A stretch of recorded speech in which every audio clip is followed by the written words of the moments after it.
Кыргызстанда жок билим бул. Даже мындай таң калышыңыздар мүмкүн, ушундай да долбоор болобу депчи.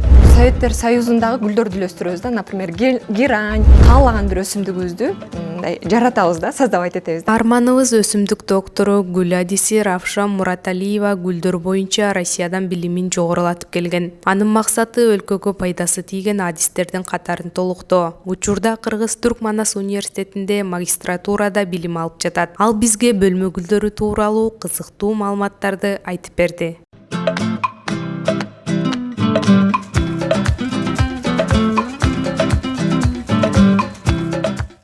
Бул кесипти тандап алуумдун эң түпкү себеби бул апам болуп эсептелет. Анткени биздин үйүбүз өзүнчө эле ботанический сад сыяктуу.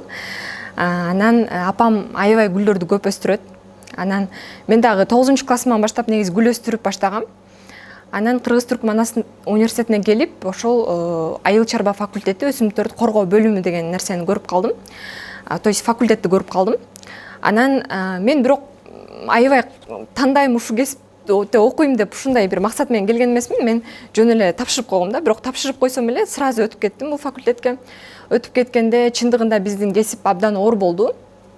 Башында 30 студент болсо, 16 эле студент бүтүрдүк. Анткени биз микроорганизмдер менен, зыянкечтер менен, ушул бардык жаратылыштын тармактары менен иштешебиз да. Жөн эле окуп койбостон аларды өзүңүздөр көргөндөй лабораториялык шарттарда тажрыйбаларын жүргүзүп, ушундай нерселерден улам менин кызыгуум артты, абдан күчөдү. Анан өзүм узкий направление деп коет, орусча термин менен. Узкий направление кылып мен гүлдөрдү тандап кеттим да.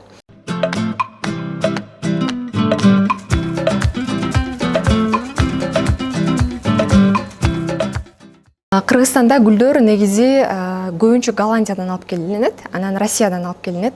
Негизи Голландия баарыбызга белгилүү болгондой эле гүлдөр негизинен эле световодство жагынан дүйнөдө биринчи орунда турат. Жана алар бөлмө гүлдөрүнүн, негизи эле декоративдик кооздоочу гүлдөрдүн, баардык гүлдөрдүн селекциясын, башкача айтканда жаңы түрлөрүн жылдан жылга окумуштуулар тарабынан жасалып, көбөйтүлүп, жана дүйнө жүзүнө импорт болот. Ошондой эле Кыргызстандан дагы магазиндерде сатылган, теплицада сатылган гүлдөрдүн баары ошол Голландиядан алып келинет көбүнчөсү.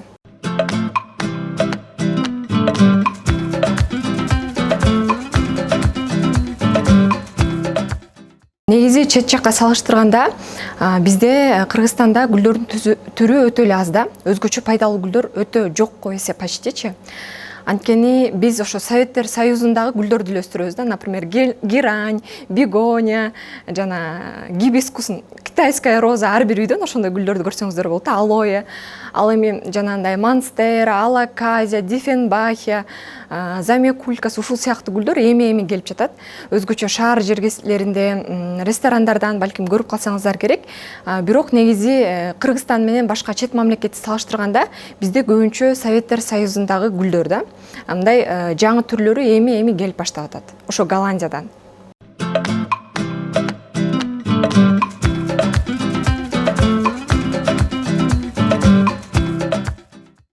Өсүмдүктөр өзүнө көмүр кычкыл газын сиңирип алат, жана ошондой эле кычкылтекти абага бөлүп чыгарат. Башкача айтканда, абаны тазалайт өсүмдүктөр, гүлдөр. Ал эми өзгөчө Бишкек шаарында биз билебиз, кыш мезгилдеринде жанагындай смог болуп, аба даже үйдүн абасы дагы булганып кетет да. Ошолорду өзүнө сиңирип алып, таза абаларды бөлүп чыгарган гүлдөр, дүйнө жүзү боюнча номер 1 гүлдөр, булар спаржевый семействосунда гүлдөр, башкача айтканда хлорофитум, сансеверанын баардык түрлөрү, замекулькас, жана ошондой эле суккуленттер баардык түрлөрү, ушулар абдан таасир берет да, адамдарга таасир берет. Ошондой эле жана техника менен иштесеңиздер, эгерде сиздер офистерде иштесеңиздер, сөзсүз түрдө жаныңыздарга суккулент жана ошондой эле кактус түрүндөгү гүлдөрдү алып койсоңуздар, алар зыяндуу нурларын өзүнүн сиңирип алат дагы сиздерди кандайдыр бир деңгээлде мындай коргоп турат да. Абаны тазалайт. Анан дагы бир сонун кызыктуу маалымат айымдар.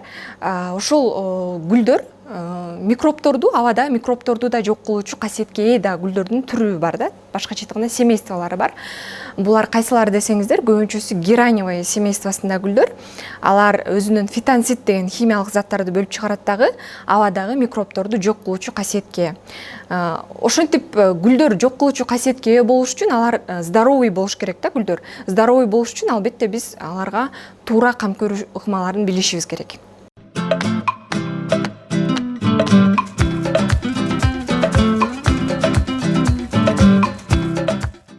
Эң негизги 4 фактор бар да. Биринчиси бул топурак, экинчиси идиш, үчүнчүсү деген күндүн жарыгы, анан төртүнчүсү туура сугаруу жана удобрение.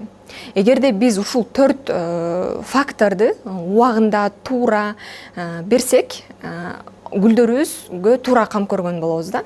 Мисалы, биз уже күз келатат, күзүндө удобрение бергенге болбойт. Гүлдөрүбүздүн горшокторун алмаштырып канга да болбойт.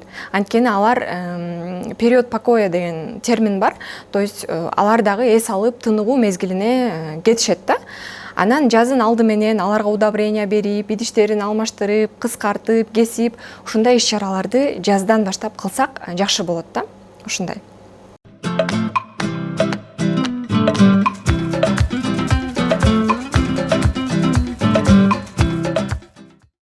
Ошо топурактагы маанилүү фактор, анткени ошол өсүмдүк, гүл бир көп процентин ошо топурактан азык кылып алат, тамыр аркылуу, тамыр функциясы аркылуу азык кылып алат. Топурак деген ал дагы мындай 3кө бөлүнөт, бирок бизде азыркы Кыргызстанда өскөн гүлдөрдүн көпчүлүгү бул ошол универсальный грунт деп коет да. Балким магазиндерден, базарлардан деле көрсөңүздөр керек. Ошондо универсальный грунттун ичинде эмне болуш керек? Кара топурак, то есть массасы ичинде ошондой болуш керек. Анан торф деп коет. Ал торф деген нымдуулукту сактап турат. Ошондой эле перлит, вермикулит болуш керек. Анан топурактын астында сөзсүз түрдө дренаж болуш керек да. Муну сиздер ташты деле дренаж кылсаңыздар болот, чтобы тамыры чирип же аба кирбей калыш үчүн сөзсүз түрдө дренаж колдонуш керек. Анан ошол компоненттерди аралаштырып өзүңүздөр дагы универсальный грунт жасасаңыздар болот. Топурак абдан маанилүү.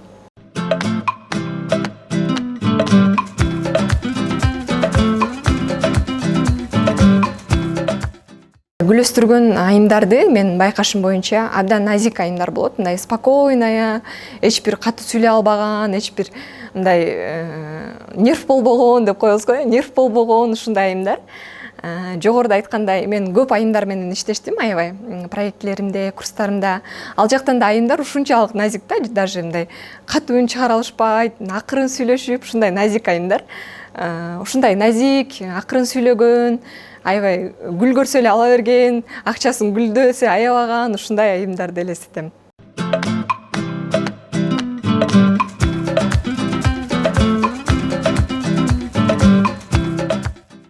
Мен негизи эң кызыктуу долбоорлорум ошо гүл өстүрөбүз долбоорум. Андан кийин эле азыр эң башында айта кеткендей эле Россиядан дагы окуп, ал жактан да дипломированный специалист болдум. Кыргызстанда жок билим бул. Даже мындай таң калышыңыздар мүмкүн, ушундай да долбоор болобу депчи. Жашылдандыруу долбоору. То есть биз бөлмөнү, бир помещенияны атайын жашылдандырабыз да. Алар каалагандай дизайн түзүп беребиз. Биз өзүбүз дизайныбызды, долбоорлорду сунуштайбыз. Анан ошонун негизинде биз ошол бөлмөсүн же комнатасын же ресторанын же кафесин же салонун жашылдандырып беребиз да. Же каалагандар мисалы пайдалуу гүлдөр менен деп айтышат, каалагандар жалбырактары чоң гүлдөр менен деп айтышат, каалагандар гүлдөгөн гүлдөр менен дейт. Ошону менен биз командабыз менен жашылдандырып беребиз. Анан гүл өстүрөбүз долбоору тууралуу айта кетсем, бул 2021-жылдан бери иштешем. Учурда 200дөн ашуун айымга билим бердим. Бул долбоордо айымдар гүлдөрдү нолдон баштап үйрөнүшөт, башкача айтканда гүлдөр боюнча жалпы билим алышат. 1 айлык курс. Анан гүлдөр боюнча гүлдөрдүн сырларын үйрөнүп катышкан айымдар мен бул гүлдү өстүрбөйм, анткени бул улуу экен, же болбосо мен бул гүлдү өстүрөм, бул гүл абдан пайдалуу экен деп дагы өзүнө пайда алгандар бар. Азырынча ушул 2 долбоорум бар. Буюрса дагы билимимди өнүктүргөн соң чоң мамлекеттик деңгээлдеги долбоорлорумду баштайм, Кудайым буйрса.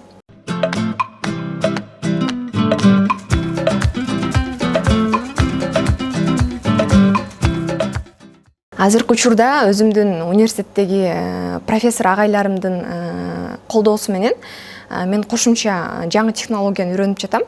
Бул технология кандай десеңиздер, клон деп уксаңыздар керек. Клон деген кино деле бар. То есть адамды создавать этет, же бир жаныбарды создавать этет, ошондой эле өсүмдүктөрдө дагы клонирование растений деген термин бар да. Мында, например, биз чоң бир гүлдү алалык дейлик, орхидеяны. Ошонун эле жалбырагынан, же тамырынан, же сабагынан, же уругунан, же гүлүнөн алып, бир клеткасын алабыз. Бир жалбырагын эле алып албайбыз, бир клеткасын алып, аны лабораториялык шарттарда, технологиялардын жардамы менен биз бир канча ошондой, так эле ошондой бою дагы, өңү дагы, түсү дагы, гүлү дагы бир орхидеяны же болбосо каалаган бир өсүмдүгүбүздү жаратабыз да, создавать этебиз да, клонирование кылабыз.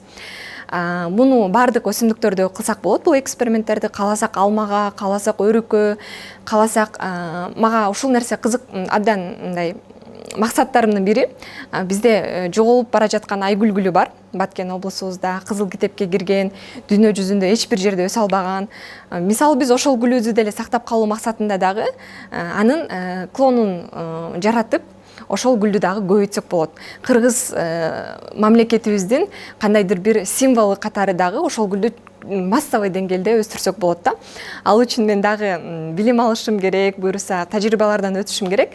Буюрса ошол дагы чоң бир проектимди дагы алдыга максат коюп жатам.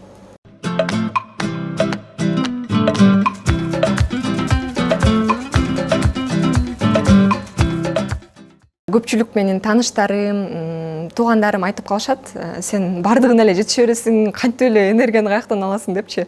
Мен аларга тамашалап калам, гүлдөрдөн алам деп. Негизи гүлдөргө капа болгондо же кайгырганда же бирөөгө нерв болгондо ошо атайын бир гүлүмдү барып, жалбырагын тазалап, сүртүп, же болбосо суу чачыратып, суу куюп, витамин берип ушинтем да. Же такыр эле нерв болуп атса бир гүлүмдү акырын кесип, аны көбөйтүп, ушундай иш-чараларды жүргүзсөм, мындай кадимкидей, кандай десем, мындай рахат тартуулайт да ошол нерсечи. Ойлойм, бул дагы өзүмө, кесибиме болгон сүйүү деп.